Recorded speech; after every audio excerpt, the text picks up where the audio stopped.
This is James Lupton for Slothbox, sponsored by the Excelsior Sporting Club. And today I'm joined by an old friend, Richard T Slone. Richard, how are you? I'm well, James. I'm well, thank you. Good stuff. Thank you very much for joining me today. I know you've got a very, very busy schedule. Always here, there, and everywhere, and painting for everybody who's who in boxing. Most recently, Spence Crawford. Let's start there. Fantastic artwork for that, and for magazines over here as well. You had The Ring, and for Boxing News also in the UK. Just talk to me a little bit about that fight. You was there in Vegas. You obviously live out there, but what was that whole experience like? Fantastic fight. Fantastic fight. I was there at the fight, and it's one of the few fights that really it was a pick 'em going in. I was back and forth, but what we saw from Bud Crawford was a masterful performance. Something any fight fan, is really honored to see, whether it's on TV or in person. To be in this era, it's a good era to be in. This is the kind of fight that will be talked about years from now. I think this cemented his legacy. This is his Hall of Fame fight. So to be there in person and to feel the hype of it, nobody was let down. Everybody left that arena saying, we saw something special. So it was a blast. We've spoken before about your artwork, and you like to put things that you've seen in previous fights from fighters into your artwork. Did you walk out of that fight feeling inspired to paint Crawford again, for example? Absolutely. Most of the paintings I do that get published before the fights, they're used in the promotion, magazine covers, program covers, posters, T-shirts, whatever it is. Now, this is a fight that I do want to go back and paint, like after the action deal, like showing the story of the fight. And hats off to everybody's talking about Crawford, how great he is, and I think he's absolutely great. But we got to give Spence a lot of credit too, man. It's a rough game, man, and it wasn't his night, obviously.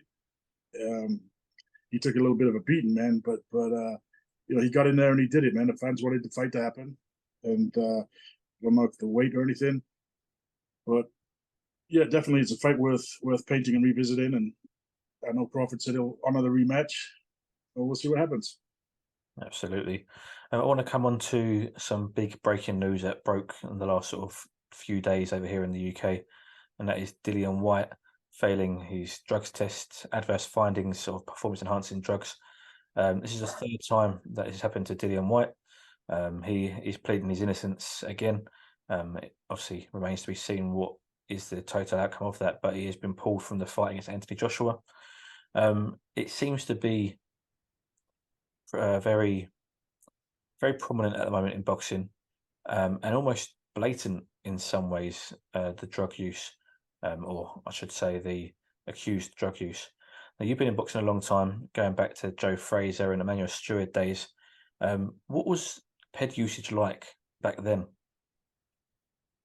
I'm sorry, what like? The ped usage, was it something that was as... Oh, ped usage.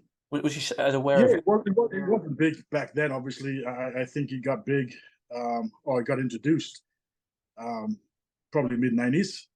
So a lot of the fighters of the old school fighters that were stars in the 70s, 80s, I don't think that they were using performance enhancing drugs. I think these old school guys used to just zip up their pants for 6 weeks and train hard and get their body right. But I don't think those guys are doing anything like that. I mean, I worked with Lennox Lewis and stuff, and Lennox never did anything like that. And he was just a natural big man, a big specimen, and he worked damn hard to get the results. Is it cheating? I think it's cheating. I'm not like you said, we're not accusing anybody or anything. But if somebody is using performance-enhancing drugs, whether it's testosterone or clenbuterol or whatever it may be, it's which fighters use a lot of this stuff. It definitely gives an advantage. It gives them a little bit extra strength, the mental confidence as well, and makes it easier for them to lose weight, regain the strength. It's deep, man. It's I know it's prevalent out there. I've never seen it firsthand, but I know I've heard stories of guys that blood dope, take a pint of blood out, put it back in for more red blood cells, which goes on in all sports. And unfortunately, boxing is no different. And it's unfair if one is doing it and the other one is not. That's where it's dangerous. I mean, we all know some sports, everybody's doing it. maybe it's accepted there, but these guys that can find a way around the tests, whether it's taking IV, flush out the system, flush out the other masking agents that they have. They got scientists working on this stuff, man, getting the fighters and these scientists are really black market criminals. They get to the fighter and they're 2 steps ahead of these testing systems. So it's rough, man. Now, but back then, back in the what I consider the heyday of it, that I know, yeah, nobody. I mean, maybe a little bit of coffee or something before the fight, a little caffeine just to get them wired a little bit, but not much. You mentioned you worked with Lennox Lewis and that era of fighters. Now, do you think, obviously, it's a lot easier to cheat nowadays? Clearly, it's more accessible. But do you think it's also a factor of the greed? Because the amount of money that's on the table these days, at the top table, it's easier to then cheat to be able to get yourself to that top table. Absolutely, any edge to get there. I mean, the amount of money that's in a championship fight. I mean, I don't know what Dillian Whyte's purse was scheduled to be. I'm sure it was a hefty sum. I mean, and if you can win the fight, you got the golden ticket. So yeah, it's a lot of pressure on these guys to perform the best. And if you can get 5% more out of your body, or recover 5 or 10% more, even 2%, 1%, I mean, these guys will do it. These guys are willing to lay their life on the line to win because they get in that ring. So they'll stop at nothing. And you can't really blame the fighters because they are competitors. And if it's commonplace in boxing, and it seems like in Britain lately there's been a lot of this stuff, man. I know there's been a lot of fighters accused. I don't know the cases, whether it's real or not, but it seems rampant over there, and I'm sure it is here too. It just maybe doesn't get to the light so much here. You mentioned about the money made in boxing these days, and the purses are at probably an all-time high, I would imagine. Somebody who you know very well, Tyson Fury, he's at the top of the game, and his next fight is, I'm not sure if it's an exhibition or if it's an actual fight or what, but Francis Ngannou is making his boxing debut, obviously a crossover from the UFC, who was a UFC heavyweight champion. Now, this is a big, big money maker, and I say, Tyson very well. Just talk to me a little bit about this fight. How do you see this fight personally? I think it's an intriguing fight. I really do. I don't know much about the MMA stuff, but I do know he started out as a boxer, and he's always followed boxing. And apparently, he's working with Mike Tyson here in Vegas. And I think it's an intriguing fight. We'll know after a round or two, but some of these guys are not so structured in their punch forms. They're awkward to fight. So this guy can punch. He's awkward to fight. I mean, just because you don't know if he's not going to jab, step back, slip, bounce. He's not going to do any of that. He's going to make it a street fight. He's going to try to land that Hail Mary, and those are the ones that sometimes can land. So with Tommy Hearns, he had his problems with the rough guys, man. That word so precise. He never had a problem with a boxer, but the Dennis Andres, who overhand punches, one roll down, guys like this, James Kinchin, they all provided, Aaron Barkley, they all provided problems because it was unorthodox. That's what we're going to see, I think, with Tyson Fury's fight. So that's the danger in it. And this, with the heavyweights like this, I don't know his knockout record in the UFC, but I understand this kick and punch, man. But Tyson's got a hell of a chin, as we saw with Wilder and stuff. So I think it's an intriguing fight. I think it's good for boxing.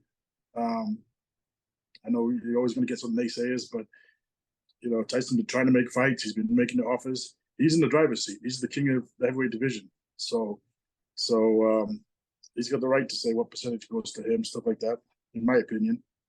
And if this fella's in the crosshairs for Tyson, then I think it'll be a hell of a show. I know you're a boxing fanatic. You grew up making phone calls out to America when you was over here in the UK and talking to all these promoters and trainers, and you was a real student of the game, and I'm sure you still are. So what do you make of the crossover between MMA and the influencers, for example, coming into boxing? Well, I watched the fight at the weekend, which was big over here, the Jake Paul and Diaz fight.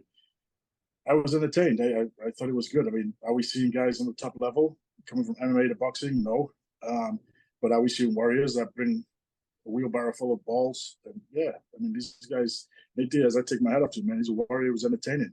wasn't, I'm not going to tell any student fighter, hey, watch this. This is how it's done, because it's really not how it's done. But what they carry over, these guys, and I'm sure this heavyweight will be the same. They carry that will, man, and that desire, and they're hard, tough men. So they bring that over. They're not really bringing the skill yet, but who knows in the next 10, 15, 20 years. And I mean, it's still hard to beat a boxer at boxing. I mean, somebody that's been in it since they were a kid, but it's making interesting fights. The Jake Paul fight was interesting, and it would have been interesting if it was a 15-rounder. I think Diaz seems like he could fight all night. He sure does. He's, like you say, he's certainly a warrior, certainly a fighter. I mentioned at the start, we was going to talk a little bit about your history into the sport, and I mentioned a little bit about, you're a student of the game and you work with Joe Frazier, Emanuel Steward. Just to quickly mention about Joe Frazier, he was your first sort of step into real boxing. Yeah, he was one of my best friends. I think I said it on your show in the past. I was pallbearer at his funeral. That's how close he and I were. I was one of the 6 men to carry him, and a hell of a man. He gave me a break when I was 16 years old, and I flew from England to the United States, and I boxed for him. I never went professional. It wasn't for me. Nickname was Kid Candle. One blow and I was out. Nah, just kidding. But yeah, Joe was a hell of a guy, man. And I got to him when he was 46 years old, and he became my best friend, man. We lived at the gym together, traveled together. I got to go around the whole East Coast of America and the whole of America with him, go to fights, different fundraisers. And the amount of respect he had was unbelievable. And the amount of respect he gave people. Now I see some of these young fighters that may have a little interim belt or 2 years of popularity, and they're too big to sign an autograph. Joe was never like that. Joe would give anybody the shirt off his back, and that's why he gave me an opportunity. So I'll never forget it, and I'll keep spreading the good word about him. You mentioned about having respect and gaining respect. A man who is very, very much respected in the sport of boxing is Emanuel Steward. Another man you work closely with. He was, I think if I'm right in saying, he was VP at the Kronk gym at one point, and like I say, very closely with Emanuel, and he's still regarded now as one of, if not the best trainer to ever be involved in boxing. Just talk to me a little bit about working with Emanuel and what that was like after you worked with Joe. Joe was a little different than Emanuel. I mean, they're two wonderful people as humans. Whatever they did, if they were mechanics, they'd be the best in the business. Joe was just did things his way. Nothing was going to stop him. His will was unbelievable. Emanuel was more of a professor. He wanted to get the most out of everything. Joe wanted, hey, do it this way because it worked for me. Emanuel would take somebody's assets and polish them, as he did with Lennox and stuff, different guys. Absolute icon in the game. He's missed both of these guys. I miss them every day of my life. I mean, it's a hell of a loss to the sport of boxing, and a hell of a loss to mankind, man. These were great human beings. So I don't know. I don't know if there'll ever be other guys like that. I don't see anybody around that's doing this kind of stuff, taking kids in. Emanuel would take kids in that couldn't fight, but he'd just get them off the street, man. Give them a little bit of hope, and then he paid for their college education, stuff like this. And not for one kid, I'm talking about communities. And Joe was the same. Everybody else got rich in Philadelphia, and they left. All the actors and movie stars and singers, they all went to Beverly Hills. Joe stayed in the ghetto. He stayed in the hood, and he helped the community. And Emanuel the same in Detroit. Emanuel loved Detroit because it was helping people. Before I continue with the Kronk gym and Emanuel, I want to go back on one thing with Joe. I read that. When did you guys meet up with Joe? When did you link up and move over there? What year was it? I met with Joe at the Thomas Beckett boxing gym there in London. He was promoting the Champions Forever movie with George Foreman and Muhammad Ali. Kenny Norton didn't make the trip, but those three did. He went on the Wogan show, stuff like that, and he was staying. I forget the hotel he was staying at now, but I went down and met him, told him what my dreams and stuff were.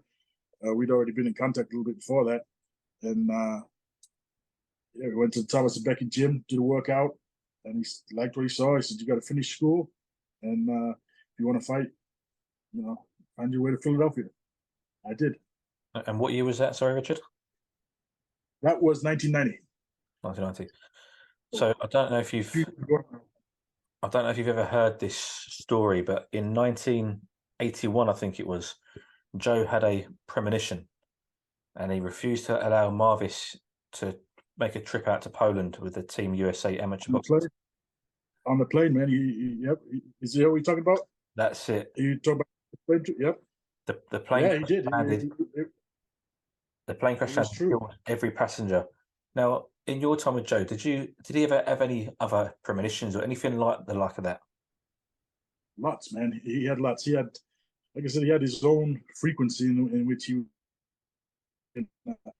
was a man. He was, but you couldn't change his mind. If he said, you know, I got a bad feeling about something, he went with it. He backed his intuition. He backed his gut feeling every time. And whether it was business, if somebody just didn't seem right, no matter how much money's on the table, Joe said, I don't want to work with that guy. And whether it's a fighter or you know, endorsement deal, he was big on his principles and his gut feeling. So yeah, with Marvis, he didn't want him to do that. And Joe wasn't a big fan of flying himself. He would much rather drive. I mean, hell, we drove all over America. We went 95. We drove to Freeport, Illinois, to see Gerald McClellan after he got hurt, and about a 14-hour drive. And I told Joe about it on a Wednesday or something. He said, "Yeah, we should go." I thought, let's see what his schedule is. Thursday, he said, "Load up the car, let's go." He drove, man. Drove through a snowstorm and stuff in Chicago. It's crazy. And as I mentioned, I'll come back to Emanuel and the Kronk gym. It's my final topic and question with you, Richard. So you mentioned Emanuel giving back to the community. He loved bringing in, you know, kids off the streets, giving them a bit of purpose, I suppose, to bring them into the gym. He has still going now, Escort, the Emanuel Steward Championship Tomorrow program. Talk to me a little bit about what he would do for the community and what the Kronk was like, but also, do you think we'll ever see another gym like the Kronk? That's an easy answer. We'll never see another Kronk. We will never ever see another Kronk. There was so much atmosphere and knowledge in that little basement, man. It was magical. I mean, you had guys like Luther Burgess, who in his heyday had fought guys like Willie Pep, and you had guys like Walter Smith, who was a childhood friend of Joe Louis. These guys knew boxing inside out. They were older than Emanuel. They were the co-trainers. So the amount of knowledge that was there, the amount of champions that they had, and that confidence and attitude, I mean, I can't see it ever happening again. There's no way. There's no way now, because even if that talent was there, it's now much more of a business. Money would come in, some promoter from overseas or something, you know, TV network throw a whole lot of money there, then fighters would start leaving. It can't happen now. That was certainly once in my lifetime. I don't see any other Kronk. And what was it like to be involved in that? It was a privilege and an honor. It was seeing how things are done on the highest level, and with the highest level of respect and humanity towards everything. It's, you know, these fighters would make sure that block in that ghetto was clean, man.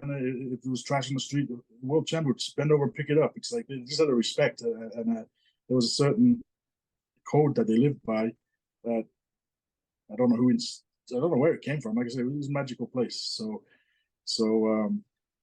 I don't think it will ever be repeated. And a lot of Emanuel's guys now are doing very well. So you know, maybe they can have a section of it. You got Jonathan Banks training. I've worked with a couple of fighters. You got Andy Lee training guys. There's a slew of people in Detroit that have Emanuel's knowledge, or parts of it. But that chemistry is just between all the fighters and the trainers and the community. I mean, drug dealers would come in and you know, sit quietly in the corner and be humble. These guys were never humble. They come in with chains and stuff on. You get everybody. You get politicians coming in. You get movie stars. And then you get crazy guys coming in that were just homeless. And everybody was treated the same, and everybody had respect. Amazing place, man. I wish you'd got a chance to see the real Kronk, because there'll be, like I said, that little basement, man. You go down the stairs. I mean, you can just feel it. The door said, "This has led many to pain and fame," and it was true. It was true. You walk through that door, and it's just unbelievable. And then no fear. Nobody had fear there. Nobody. I mean, we took Nazim Ahmed there. Naz didn't have any fear himself, right? But man, they couldn't wait to get their hands on Naz. He showed them who was boss after a couple of weeks. But there was some real good sparring. See, it's one thing you do always hear about the Kronk gym and the pros is the sparring. I think I read in Andy Lee's book when he went in there, and it was like a doghouse. He was thrown in the ring. He was thrown in the toughest sparring. I Yeah, think it was Cornelius Bundridge who was chucked in with first. And yeah, so it's just there's no easing yourself into it. yeah. Well, Andy is, Andy's a warrior, man. I remember Andy holding his own with everybody and not caring, man. Andy's a man. He's no fear at all. Will fight anybody. He'll fight 10 men if he has to. So Andy was cut from that cloth. That's why he did so well, and he made it there.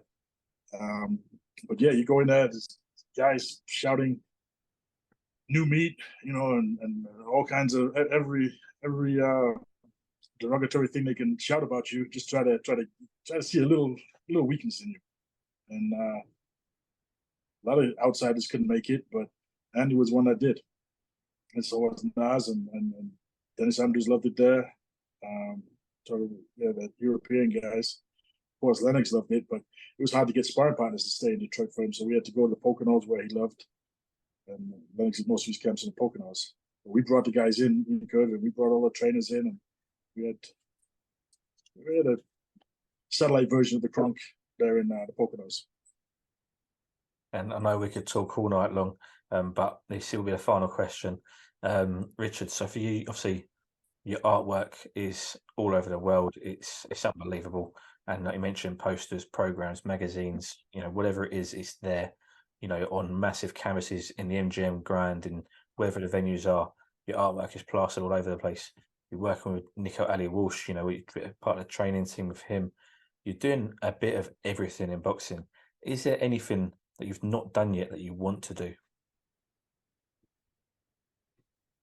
Not really. I mean, it would be interesting to take a amateur something and just give back, share some of the knowledge that I have, because it was just, I'm just a link. I'm just a middle person on it. And I was able to give Nico a little bit of knowledge whilst I was training him, which I no longer train Nico, but the knowledge is there to be shared with the right people. And I'm sure, Emanuel's disciples feel the same way, which I'm one of those, but I also have a lot from Joe Frazier and a lot of Philadelphia guys, Georgie Benton, guys that were in the gym.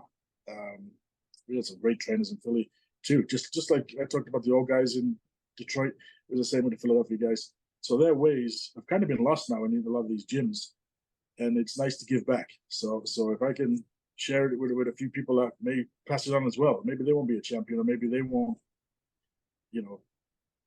become rich from the formula. But if they can pass it on, we got to keep this stuff alive, man. The old school ways. Absolutely. Well, Richard, it's an absolute pleasure as always, and always welcome back on the show, and we'll talk more again. Thank you, brother. Thank you. Keep up the good work, man. You're doing a hell of a job. So keep going. Appreciate that. Thank you very much.